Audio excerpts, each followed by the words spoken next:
Hi guys, Nomis here. Welcome back to Nomishavn for episode number 36. Today's episode is all about infrastructure. The main build will be two custom bridges from very different eras. One that connects Rosengård district to the rest of the city, as well as an older bridge close to the central business district that I started on a little while back. I'll also build an offshore wind park to get some power for the city and rework a lot of the highways on the map as I build out the bridges. To start off, I will build the Offshore Windpark. I want this to be very hidden away out of sight for most of the city, so I build it out off the shore on the other side of a small mountain near the Rosengård district. Just to not disturb the shipping lanes, I'll make sure the turbines are a good distance away from where the ships are going. I'm building out quite a large wind park, as I intend this to be providing power for the whole city together with the dam. After placing them down as I want them, I'm just getting some substations, which in real life will be connected with underwater cables heading towards the shore. And then back on land, I put down a substation, which connects across the mountains with high voltage lines, going up to a transformer station at the edge of the Rosengård district, where I imagine power will be distributed further with underground power lines. And I'll be a bit back in a bit just to talk about the bridges when we get to them.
What you just saw was me demolishing a lot of the highways in this big ugly interchange, which was just unnecessary for the kind of city I'm building. But I'll put in some simpler and lower footprint highways in its place later on. Also just some terraforming work to prepare the land as I want it when building there later. Anyways, the first bridge I'll be building is the Rosengård Bridge. This is one of the more recent of the major bridges in Nomishavn, only having been completed construction in 1970. It was built alongside all the housing projects and the major transit hub. With this district growing from a rural and industrial area, it needed some direct road connections. The Rosengård Bridge is a quite modern looking bridge, a cable-stayed bridge with lots of concrete as was common in this era. For the cable pillars, I used the Anzac bridge from the workshop and turned it into PO so I can adjust the pillar and cables to fit perfectly with the bridge. Underneath the road part of this bridge, I'll have a pedestrian and bike paths, as well as continuing the elevated light rail line, which will expand a little bit into the district this side of the river.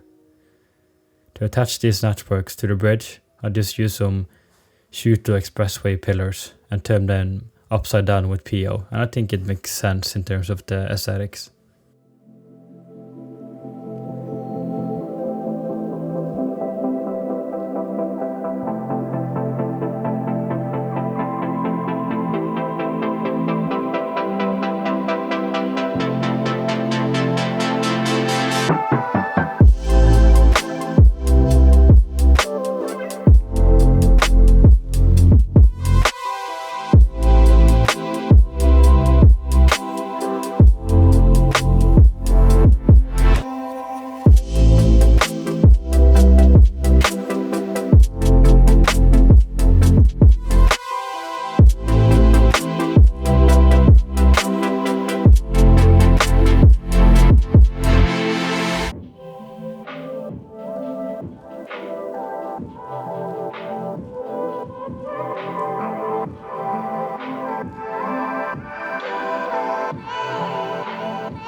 only put back one part of the highway I demolished earlier, but I want to have it take up a lot less room and not make the area feel disconnected. So I want them to go elevated through the whole district. To take up even less space, I designed them to be a stacked highway with each direction in their own level. To be honest, this was also just a cool aesthetic. They're quite high above ground now, but I kind of had to do it this way in order for it to match the height of the bridge it connects to. And also I couldn't start lowering right after the bridge, as I also had to pass over an elevated rail line, as you can see in the video.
Before starting the next bridge, I will rework the highway network which goes underground through the Kristiania district.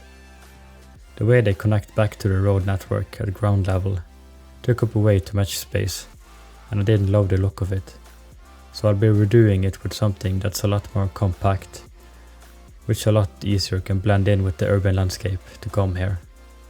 There's a simple roundabout which has on and off ramps connecting down to the highway, leading into some material roads.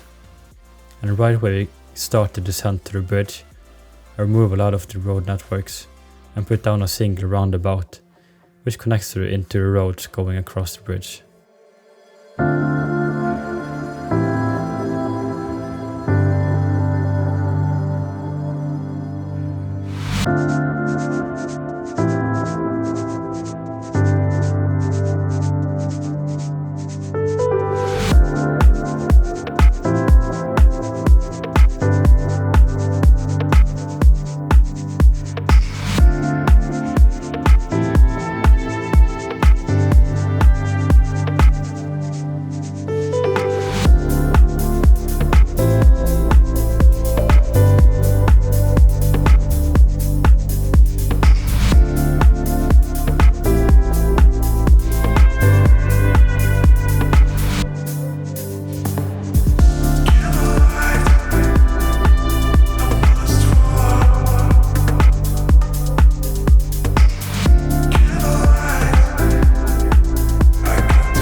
The next bridge I'll be building is one of the most iconic ones in the city, named the Malmö Bridge.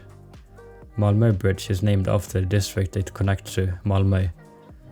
Malmö has had this name since medieval times, and was named this for all the metal production that historically took place here.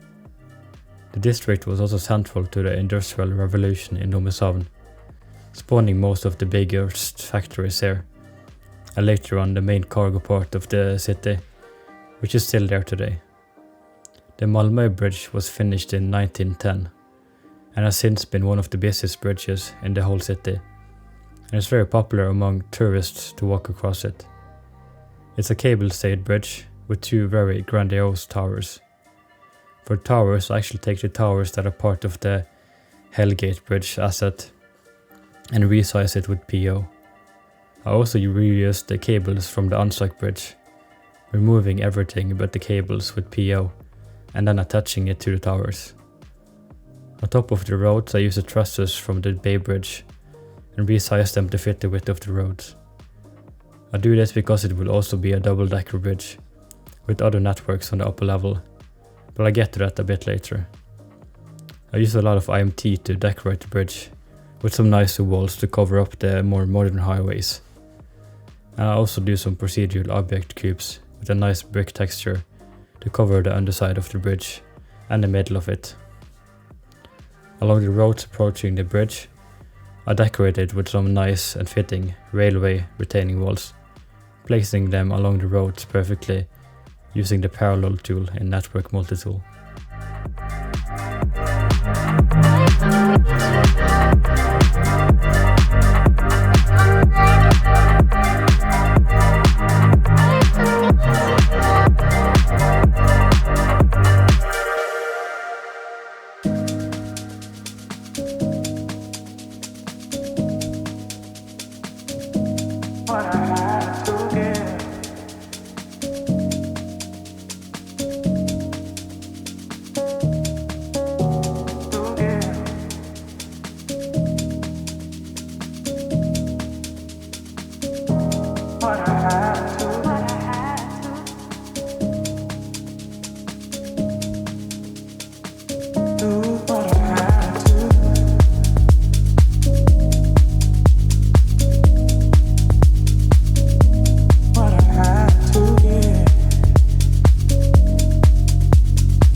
With the majority of the bridge built, I want to get in all the networks on the upper level supported by the trusses.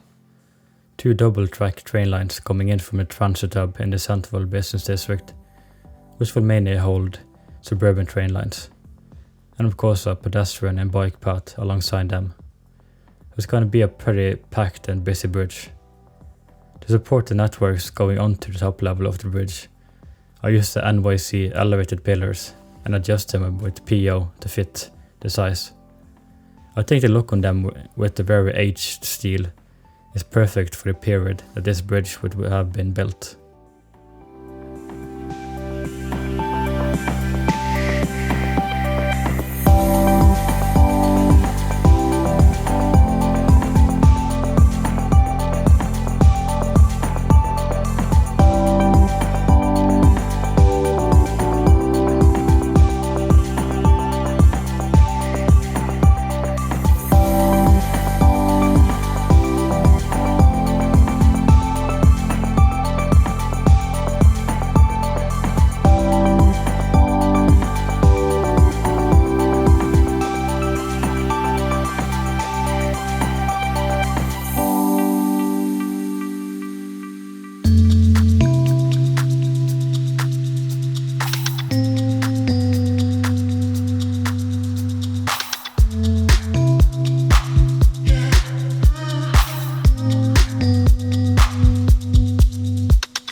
For getting on and off the sacked highway which connects to Rosengård Bridge, I wanted a very compact interchange design.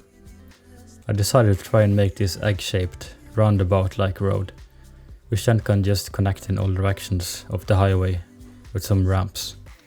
It takes a bit of fiddling to make it look right, and it's a bit steep, but I think in the end it makes sense, even if it might be a bit scary to drive on this.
The last thing I'll do in this episode is just decorate up this roundabout connected to the Malmö bridge.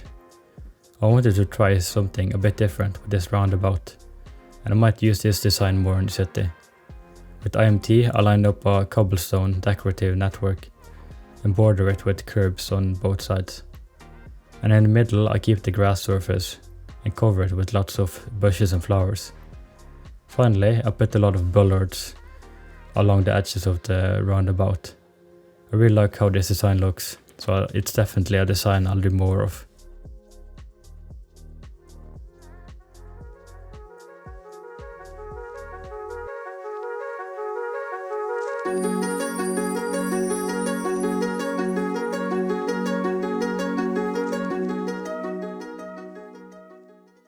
So that is it for today's build, guys. I hope you enjoyed it if you watched this far. Bit of a different episode today for me. I don't often do a lot of network planning and infrastructure in one go, but I hope you enjoyed it. These bridges will definitely be very prominent once a lot more is built around them. Anyways, as always, likes, comments and subscribes would be greatly appreciated and help me a lot in growing the channel and also motivate me to continue making these videos. I also do have a Patreon page now, in case you would want to support me further. Have a great rest of your day, and stay tuned for some cinematics.